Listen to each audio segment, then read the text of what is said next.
Salam əziz abituriyentlər, imtahana 2 gün qalmış. Yenidən belə bir sual tipi ilə sizin qarşınızdayam. Düşünürəm ki, imtahanda sizi, təbii ki, bu bir versiyadır.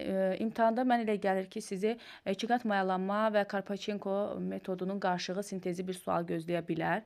Adətən videolarda bu fikir səslənəndə, yəni ehtimal verəndə altından bəzən yazırlar ki, dəqiq bu düşəcək. Təbii ki, bu bir versiyadır.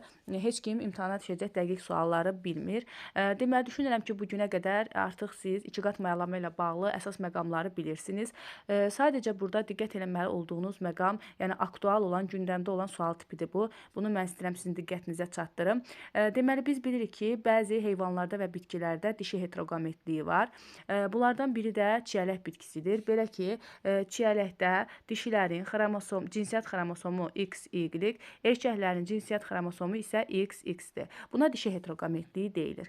Və eyni zamanda mayalanmadan əvvəl, ikiqat mayalanmadan əvvəl çiçəkdə tozlanma getdiyini də bilirik. Ancaq tozlanmaya qədər deməli çiçəyin dişiciyinin yumurtalığında, erkəkciyin tozluğunda müəyyən bir proseslər gedir. Yəni tozcuq əmələ gəlməsi istiqamətində, yəni erkəyin tozluğunda tozcuq əmələ gəlməsi istiqamətində, dişinin yumurtalığında rüşeym kisəsinin isə ikiqat mayalanmaya hazırlıq prosesi gedir. Gəlin buradan nəyə baxaq? Biz ona baxacağıq ki, deməli biz bilirik ki, yumurtalıqda bir ana tozcuq, daha doğrusu ana hüceyrə olur. Ana hüceyrə meyoz bölünmə keçirir və 4 ədəd hüceyrə əmələ gətirir. Bunlardan biri makrospor, 3-ü isə mikrospordur və bunlar məhv olub gedir. Makrospor isə 3 dəfə ard-arda mitoz bölünmə keçirir və 8 hüceyrə əmələ gətirir. 8 hüceyrənin 3-ü şem kisəsinin yuxarısında, 3-ü şem kisəsinin aşağısında, yəni qütblərə doğru çəkilir. 3-ü şimal qütbündə, 3-ü cənub qütbündə.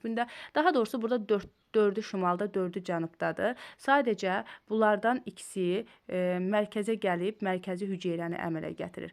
Hətta belə deyərdik, bunların xromosom dəsti hamısı N-dir. Mərkəzi hüceyrə isə 2N xromosom, 2N bitki üçün 2N xromosom dəstinə malikdir. 2N xromosom dəstinə malikdir. İndi burada proses necə olacaq, əziz abituriyentlər? Burada əgər ana, daha doğrusu makrosporun xromosom dəsti ya X olmalıdır, ya Y olmalıdır. Çünki biz dedik ki, çiyələkdə dişi heteroqametliyi var. Həmin makrospor X xromosomu daşıyırsa, onda rüşeym hissəsində əmələ gələn bütün, bu da mərkəzi hüceyrədir, bütün hüceyrələr X xromosomu daşıyacaq.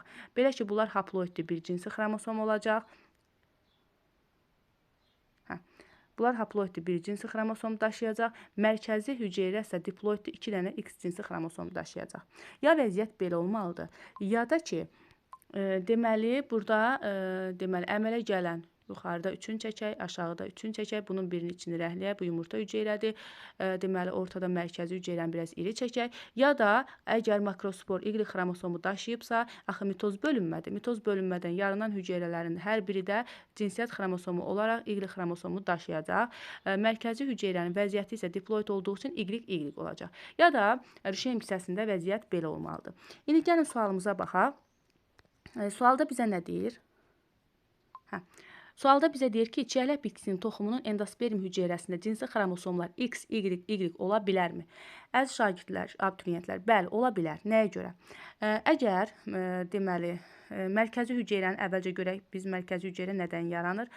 Deməli, mərkəzi hüceyrə, daha doğrusu endosperm nədən yaranır? Üzrlü sayın. Mərkəzi hüceyrə ilə sperminin birləşməsindən nə yaranırdı? Endosperm yaranırdı.